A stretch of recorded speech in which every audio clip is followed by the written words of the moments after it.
What did I do? That guitar part. I don't know. I think I was just in a fugue state. Like a fugue, Fugue?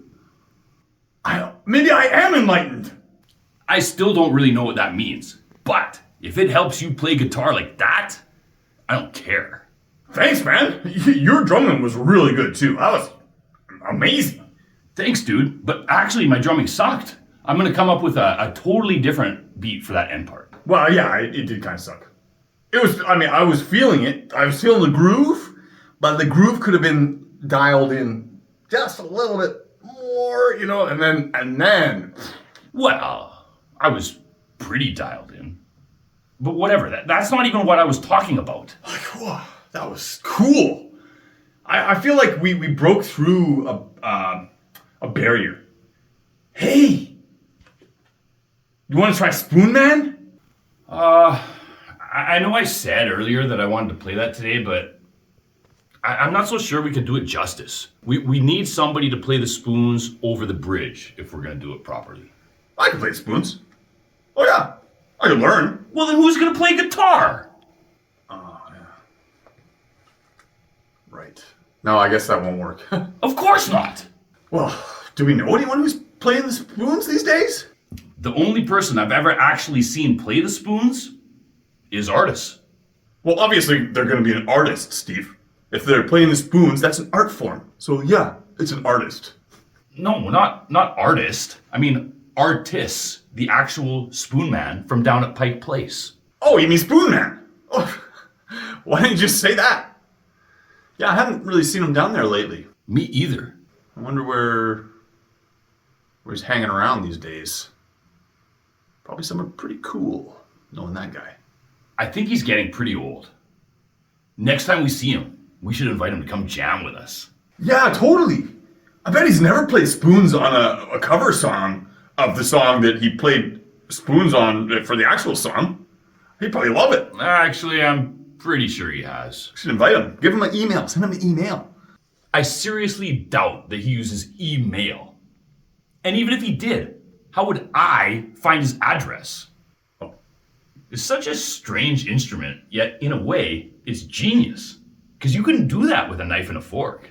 Yeah. You couldn't even probably do it with chopsticks. That would be too skinny. Yet, of all the eating utensils, chopsticks would be the most conducive to drumming. Spoons are such a weird form of percussion. There's actually a name for it. It's called an idiophone. Well, no. If you want to get technical, they're actually a form of castanets. You think you're such a know-it-all sometimes. Well, thank you. I do know. A lot. Yeah, you know quite a bit, but here you're out of your element. How about you stick to the chordophones?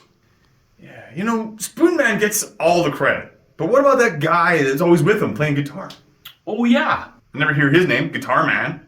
Baby Gramps. Yeah. No, wait. Baby Gramps? Yeah, that old guy with the beard who plays the steel guitar. No. I'm talking about the old guy with the beard who plays the regular guitar. Oh, Jim Page. Right, yeah, Jim Page. That's right, not Jimmy Page. Jim. When is he going to get the recognition? It's always Spoonman, Spoonman, Spoonman. You hear him everywhere, and you never hear about Jim Page, ever. He's done a lot for musicians around here. Street performing was actually illegal when he came to Seattle.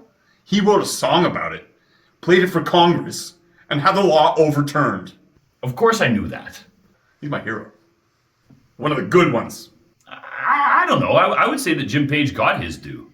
He toured with this Bjorn. Oh, really? Bjorn?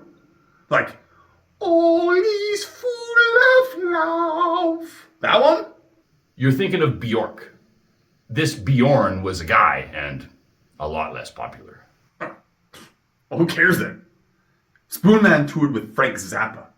Can't say that for Guitar Man. I don't know if he toured with him. I think he just went on stage with him once or twice. That's way more than Jim Page did. Can you imagine being on stage with Frank Zappa? Spoonman is the best spoons player in the world. Can't even do that now. He should get to play with Frank Zappa. Yeah. I respect Jim Page and everything he's done musically for the city, but really there's like a million other guys just like him playing guitar and singing folk songs. Probably a trillion. Steve, Jim Page has done more for buskers in this city than you will ever know. Yeah, maybe. I'll admit, I don't know a whole lot about busking. You wouldn't. How could I? How could you? I know I wouldn't want to do it. Be a busker. Like, not in this town. It's always raining. That's why I tip them. Sometimes. A little bit. Well, good. Thank you. Namaste. And thank you for supporting street art. I never do because I don't have enough money. I need it all for me. Don't worry about it. Those guys do just fine. They probably make more than we do. Yeah. They make up such a key ingredient in our city's musical history. And the street performers, they've been doing it our whole lives, so we take it for granted. But once upon a time, they weren't even allowed to do it. They were considered criminals just for existing and being themselves. Now, is that fair, Steve? Is that just? Is that a just criminal system? No, it's not. That's why it's a good thing that Guitar Man came along and changed the rules for everybody. And now everyone's allowed to be awesome. Forever. Are you saying that Jim Page is like the Rosa Parks of street performing? Well, I mean, I can't put him quite on a pedestal up that high. He's not like, he didn't like save it. Whatever Rosa Parks did, probably not that good. Speaking of pedestals, Julian finally came through and introduced me to Mr. Shimano. Oh! Actually, who is that again? The guy who wants to buy the building. How do you keep forgetting that unless we stop the sale, we're gonna lose this jam space? Maybe because there's more to my life than just music, Steve. Unlike you, which is basically just... This is all you have. And like for me, I got lots. Tons of stuff. Like, I have a cat. Not anymore. Well, I had a cat. And there's my friend across the hall that I know, Mr. Chevalier. I know. I've seen him lots of times. And he has a Porsche. He does? A real Porsche. Huh. Anyway, how'd it go? Was he as big a grunge fan as Julian said he was?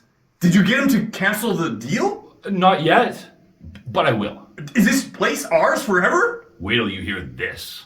What? I didn't want to test what kind of grunge fan he is by asking him questions about the big four, because everybody always has the same answers.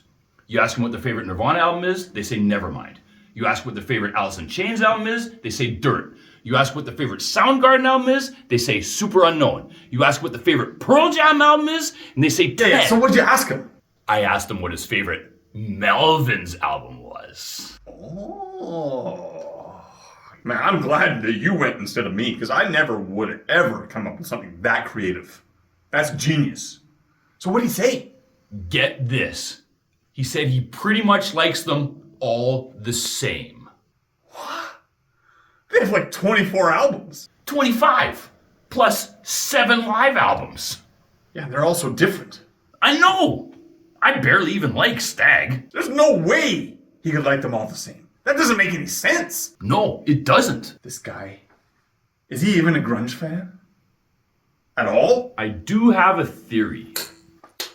Either he's a major poser and he doesn't know anything about the Melvins and he's just pretending to like, I mean, it's pretty easy to say, oh, I like them all equally if you have no idea.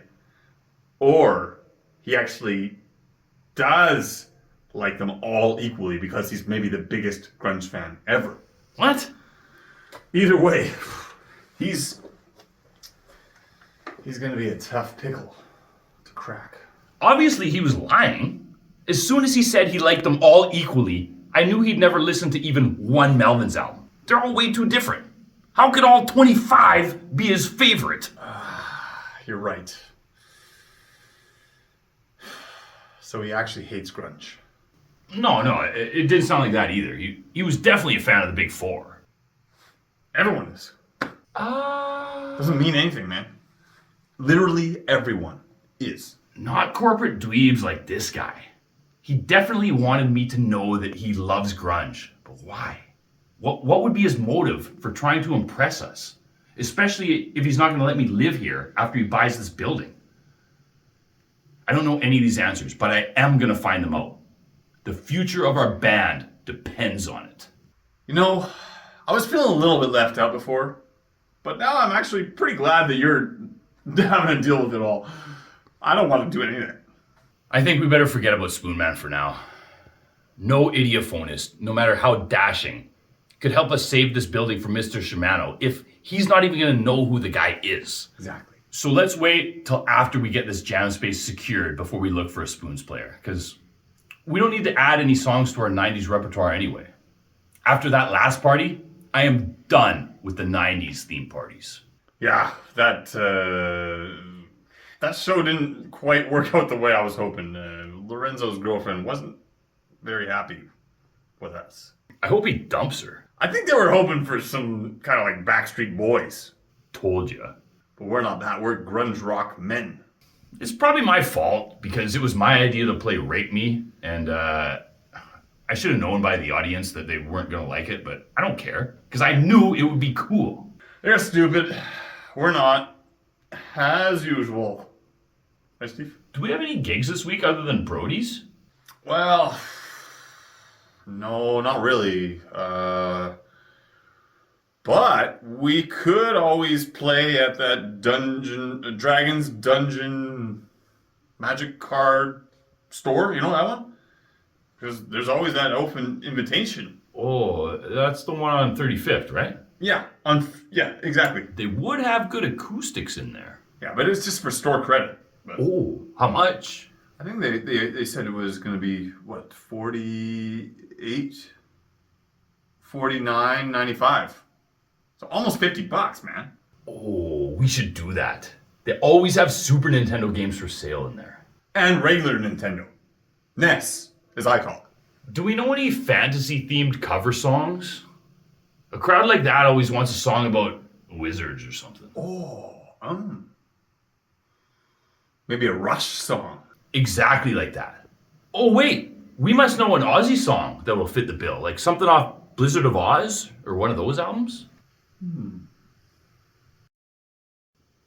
So goodbye, yellow brick road, where the dogs of society howl.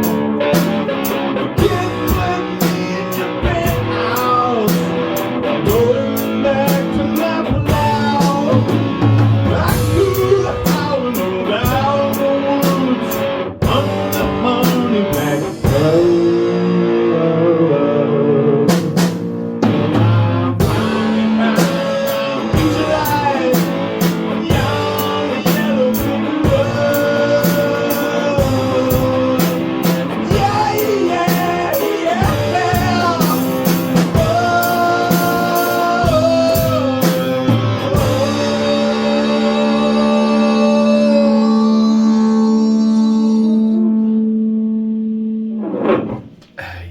Yeah, that's not Ozzy, Scott. That's Elton John.